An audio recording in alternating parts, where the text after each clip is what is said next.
When you get a chance, Judge, there's another part of the agreement.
Levan, how do you spell your first name?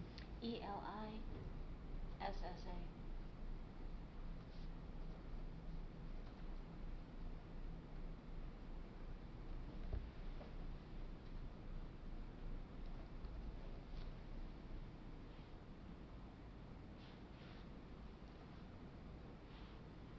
All right, here's how I have it so far, and then we'll Understand. This is a consent peace order entered without any finding of fact. It will remain in effect until October 28th of this year. During that time, Mr. Doms agrees and the order provides that he shall not commit or threaten to commit any of the following acts against the petitioner. An act which causes serious bodily harm, an act that places the petitioner in fear of imminent serious bodily harm, assault,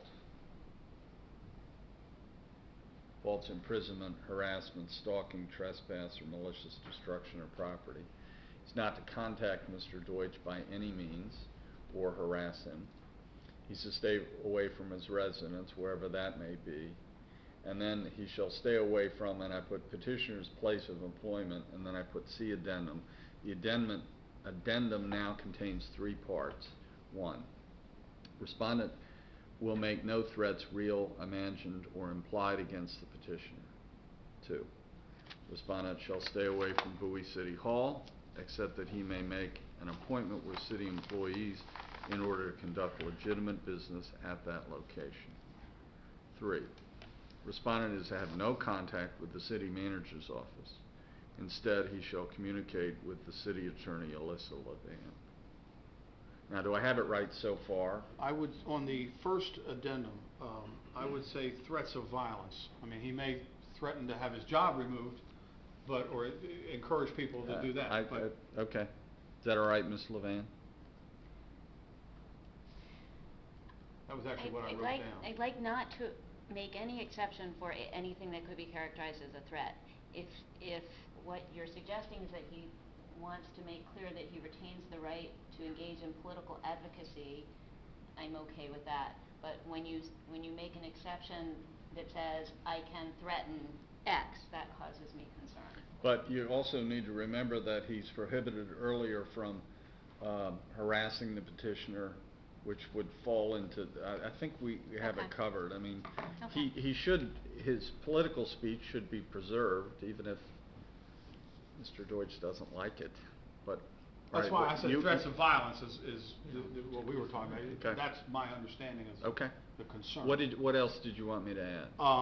He has agreed to withdraw his application to appear in the Bowie parade. That's what they want. Okay.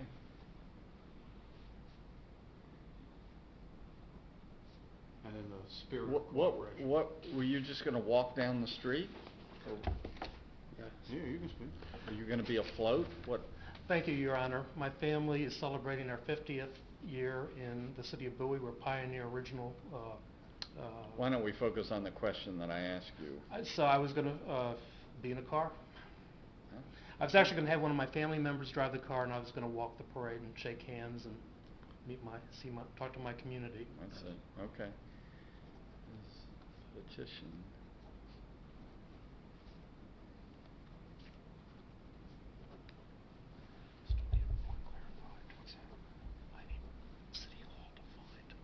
Is the parade well attended? Several thousand people, Your Honor. We have several dozen people watch the Berlin Heights parade. Some question of scale, I guess. Judge, I also, wish that were a question. it's our understanding that the plaintiffs are going to provide an organizational chart so that it's clear who works in the city manager's office. He, will have to deal with his landlord-tenant. I understand that's community services. They'll pay a Comcast bill, but they indicated they'll provide a chart so that there's no inadvertent mistake. Give them the organizational chart. Oh, and what's your question? My question is, I need City Hall defined. I drive by City Hall to take kids in the community. Drive-bys, no, well, I shouldn't use I that take phrase. I take children in the community. Driving an automobile on the street in front of City Hall is not a problem. Okay. Right. But let's be mature about this. Don't roll your window down and Right. Be a firebrand. I looked up the definition of firebrand. It's a person who incites people to revolt. Which, under the Brandenburg case, you're allowed to do as long as you don't take any activity directly to do that. Well, that's a discussion for another day. Understood. Your Honor, the only thing that I think is left unresolved, and it just occurs to me, I hadn't discussed with counsel, the order was that he would make an appointment to come to City Hall, but we didn't discuss how that with whom he would make that appointment. In other words, who he would contact, and I think it would behoove us to have a individual Point person, right. that he will contact. And I would suggest that that be Deputy Chief Neske. Neske? Mhm. Is that okay? The only question I have is if he has to pay a Comcast bill, would he still talk to Deputy Chief Is Neske? there Apparently. a reason he cannot mail his Comcast bill? Well, You if he wants to walk his Comcast bill in and pay it, he's going to have to Talk to Neske. Mr. Neske. All right, fair enough. Call Deputy Neske to give him, to set that up. Yes, and I will just put on the record, although it's not a condition of agreeing to the consent order, that in light of the entry of the consent peace order, Mr. Deutsch does not intend to pursue the criminal charges that were filed this week, and we will advise the state's attorney of that preference, although the parties acknowledge that it is not up to Mr. Deutsch as to whether or not those criminal charges are pursued by the state's attorney's office. Well, we don't. Okay. I don't think we can make it part of the quid pro quo, but just so that I understand. it's What is the full name of this gentleman, Neske?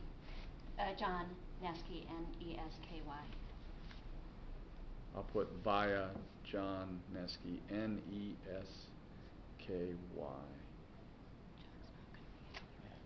Okay, I think we've got it covered. Yes, sir. Thank you, Your Honor. Thank you. Thank you, Your Honor.